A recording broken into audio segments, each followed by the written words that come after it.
je suis Christelle Lissy de la chaîne Académie de la Nouvelle Conscience. Donc un petit atelier à nouveau pour apprendre à dessiner la fleur de vie et de la faire passer en fleur de l'unité. Cette fois-ci sur un support bois ou feuille de papier ou version Christelle Lissy. Donc après l'ordinateur, hop, la version un crayon papier, une gomme si vous vous trompez, de quoi faire un cercle, moi j'utilise toujours mon rouleau de scotch, un rapporteur, et puis une règle, quelle que soit la règle. Voilà, donc allons-y, donc c'est la version tridimensionnelle d'une fleur de vie. Alors la fleur de vie, pour moi, c'est ce que certains appellent la graine de vie.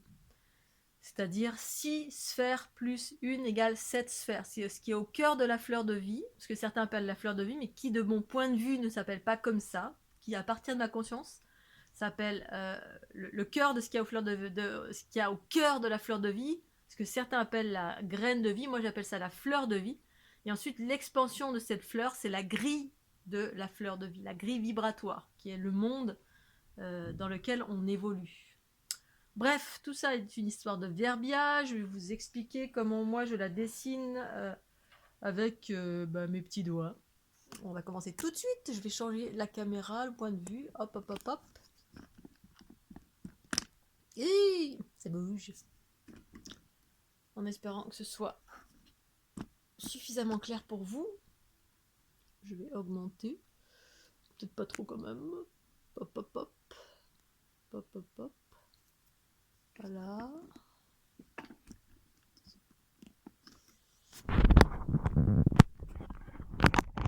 Voilà.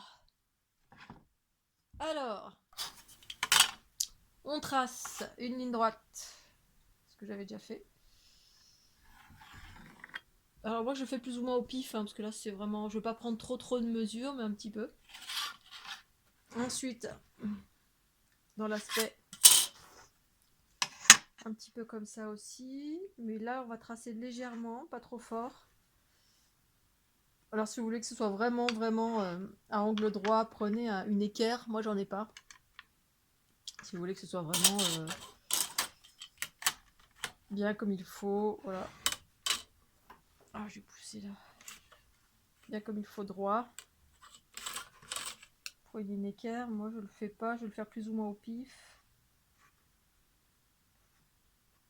Ouais. Allez, on fait confiance. Moi j'aime bien y aller au feeling aussi. Feelings.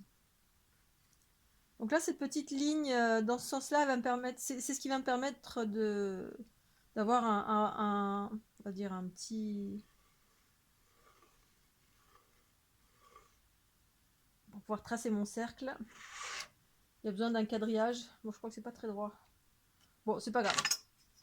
Alors, je prends, c'est pour tracer mon premier cercle. La sphère originelle. Tout simplement, eh bien, avec ce scotch qui est creux. À l'intérieur, vous allez avoir les points de repère, ce qui sont cette croix que je viens de tracer. Et donc, au centre, pour centrer, je veille à ce que la croix soit au centre. Vous voyez? La croix est au centre. Est-ce qu'on le voit? Je ne sais pas. En tout cas, j'essaie de faire en sorte que la croix soit bien au centre pour tracer mon premier cercle. Allez, j'y vais. La sphère originelle de laquelle tout provient et où tout revient. Une fois qu'on établit l'équilibre en soi. Mais là, on est dans un processus d'expansion. D'abord, il y a une sphère originelle. Elle est là. Ensuite, je vais tracer le haut et le bas. Le haut et le bas, c'est-à-dire, cette sphère va se cloner en haut et en bas. Donc, je trace la sphère du haut, qui en fait va être de moitié, comme ceci. Je ne sais pas si on voit. J'utilise en fait cette base. Donc la première sphère, elle est scindée en deux par cette ligne droite, d'accord? Et quand je trace mon deuxième cercle, eh bien, ma base, elle est là. C'est-à-dire que j'utilise cette ligne droite qui correspond au centre de la sphère, la première sphère originelle, qui est là. D'accord? Eh bien, pour pouvoir la positionner au-dessus, elle reste de moitié à l'intérieur de la première sphère. Parce qu'elle prend naissance, voilà, c'est un clonage, comme la mitose ou la méiose, pour pouvoir se scinder, se cloner en deux vers le haut, et la troisième en dessous va venir ici. En prenant comme point de repère, alors ce que je regarde à l'intérieur, c'est bien centré, plus de moitié au centre de la sphère du centre. Donc je vais tracer, je veille à ce que ce soit bien centré. Plus ou moins, parce que là je calcule pas vraiment en fait. Je me base avec ce que je vois. Ça va être une fleur, une graine de vie à peu près, qui n'a pas le détail de l'ordinateur. Pour autant je pourrais, hein, parce que voilà, on peut prendre un compas, mesurer, etc. Moi j'ai pas envie. Je l'ai pas fait très droite.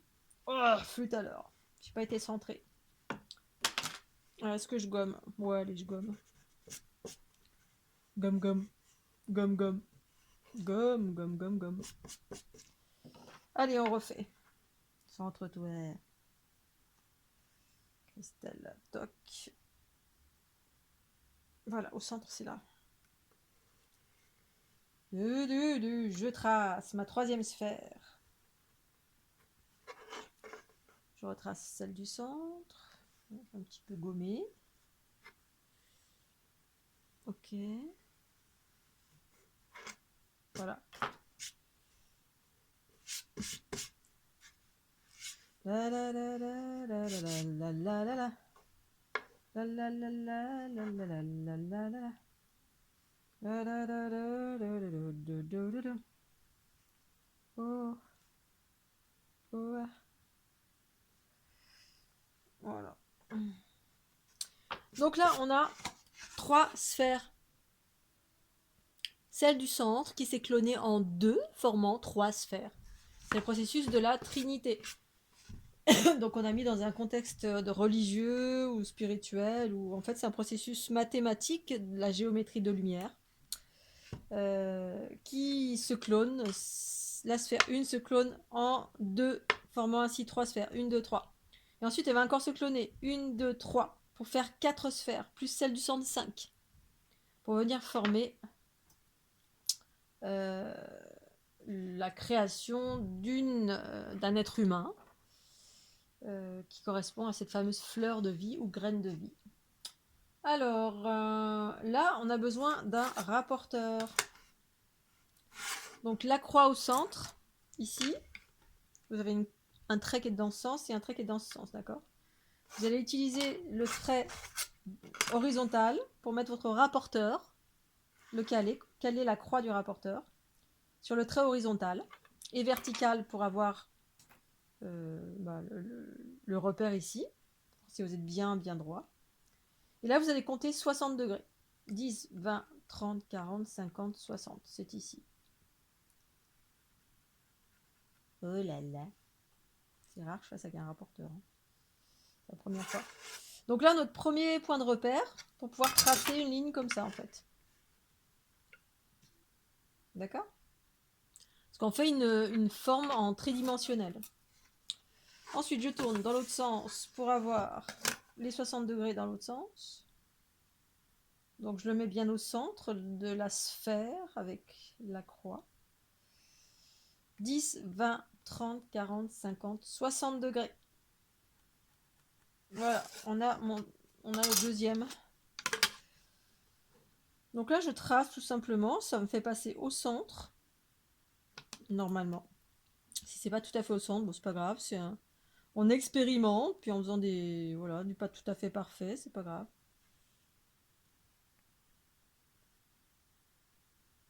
C'est pour expérimenter comment on fait à la main, enfin, en tout cas à ma façon. Donc ici vont venir se hisser les deux autres sphères. La sphère du centre, ici, toujours là, va se cloner là, puis là, formant 3 à nouveau. C'est comme ça que ça s'expanse. Du 1 naît le 3, du 1 naît le 3, du 1 naît le 3. Donc du 1 naît le 3 formant... du 1 naît le 2, pardon. Du 1 naît le 2 formant 3. Du 1 naît le 2 formant 3. À chaque fois, c'est ça. Du 1 naît le 2 formant 3. Du 1 naît le 2 formant 4. Du 1 naît le 2 formant 6. Et ainsi de suite. 1 plus...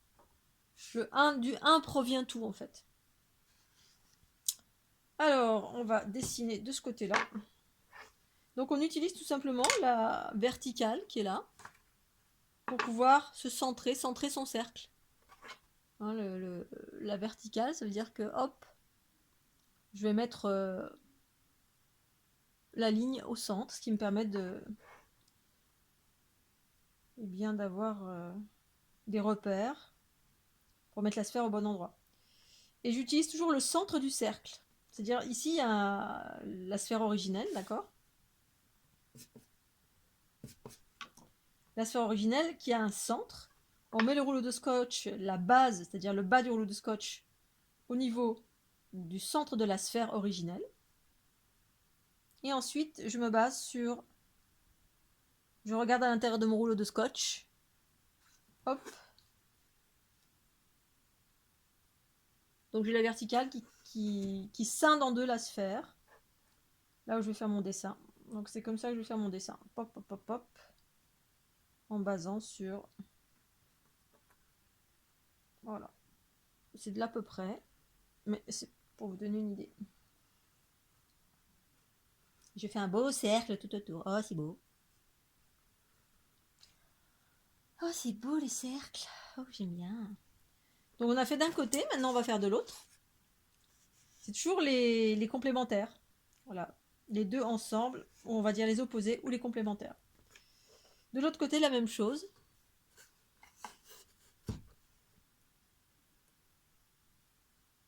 Le yin et le yang. Qui sortent en fait du tout. De la conscience. Qui se scindent en deux. Ces deux fonctionnements, deux fonctionnalités. Voilà, est-ce qu'on voit? Est-ce que vous voyez comment c'est dessiné? Donc là, on est sur la verticale, enfin sur les 60 degrés, les premiers 60 degrés qui ont été tracés grâce à cette verticale. Je vais tracer une deuxième verticale pour avoir les autres 60 degrés qui vont former la fleur en entier. Donc ici, on a 1, 2, 3, 4 sphères plus celle du centre, 5. Alors, si on regarde comme ça, on a... C'est le début d'un processus de formation d'un corps, mais aussi le fonctionnement du monde autour l'espace et le temps. La sphère centrale, ok, qui se scinde en deux, formant l'aspect du haut, l'aspect du bas, la verticalité. C'est par là que passe la Kundalini quand ça s'active. Ça, à l'intérieur, il y a plein de choses, mais je vais vous donner juste la première notion, enfin une des notions, qui sont la vision dans l'ère du poisson, en tout cas, parce que ça, c'est la fleur de vie ou la graine de vie. Les archétypes, la vision du divin à l'extérieur de soi qui se trouve en haut. Dieu le Père qui a été extériorisé. On l'a mis en dehors de nous. Ensuite, la déesse mère en dehors de nous, pareil, qui est en bas, Gaïa la terre-mère. Dans la plupart des courants, c'est ça. Philosophique, ésotérique, religieux, etc. C'est une vision duelle, séparée. Dans l'unité, la vision est différente. Elle est inversée et dans un autre sens. Ensuite, ici, vous avez un autre cercle. On est en tridimensionnel, imaginez, c'est un corps là-dedans. On a la notion du futur, qui correspond à la sphère du devant, et la sphère du passé. Voilà. Et c'est toujours après une question d'équilibre entre ces deux polarités, parce que ce sont des polarités, avec des notions opposées ou complémentaires. Futur, passé. Si on revient au centre et qu'on pratique l'instant présent, ça nous permet de revenir au centre et donc d'équilibrer ces deux sphères et de les faire refusionner pour revenir au centre. Mais ça, c'est après que je vous explique. Et là, on va tracer une autre médiane à 60 degrés qui va nous permettre d'avoir la polarité du yin et du yang. Alors, on prend son petit rapporteur. Rapporteur. Ou le rapporteur. Alors, On se base toujours sur le centre de la sphère, avec la petite croix qui est au centre. J'y vois plus grand chose, mais je vais y arriver quand même. Ici. D'accord. Et là, je vais compter 60 degrés.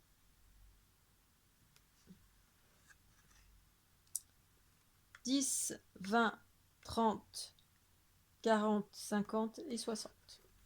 On est là. Non pas. 10, 20, 30, 40, 50, 60. Je trace 60. Ensuite, je fais la même chose en face. C'est-à-dire ici. D'accord? En face, c'est là. Ça fonctionne toujours comme ça, avec des polarités opposées ou complémentaires. Je tourne. Je reprends mon rapporteur. Toc, toc, toc. Que je mets au centre de la fleur. Je ne sais pas si vous voyez bien, là. Je vais essayer de... le centre. D'accord? Et je compte 60 degrés. 60, c'est pas le fruit du hasard. C'est tous des multiples de 3, 6, 9. Parce que ça évolue en trinité. L'expansion de cette structure qui est la création, en fait, génétique de lumière. 10, 20, 30, 40, 50, 60. Youpi! Et là, je vais tracer. Donc, j'ai 2 points de repère, ici et là. Et je vais tracer dans ce sens-là. Ok? Allez, c'est parti. En passant par le centre de la fleur, qui est là.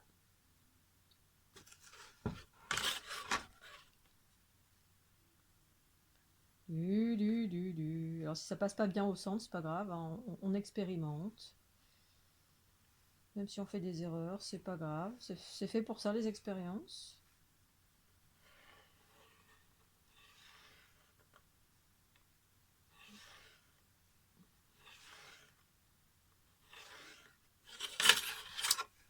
Voilà.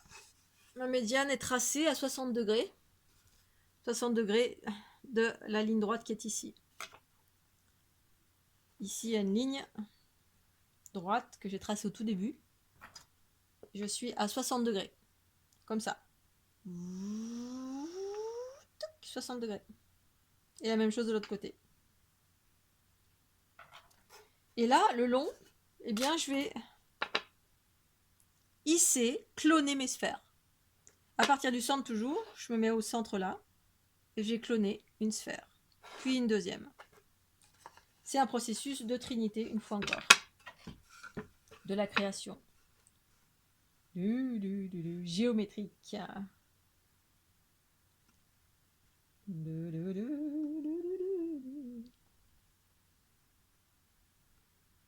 suis bien au centre. Je veille à ce que je sois bien au centre.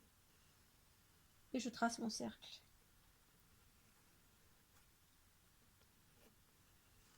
Oh, c'est beau. Oh, c'est un cercle. Et maintenant, dans l'opposé ou le complémentaire, un autre cercle. Je prends un repère. Est-ce que j'ai les bonnes lunettes? Je sais pas. Je ne vois plus grand chose. Tu as les bonnes lunettes.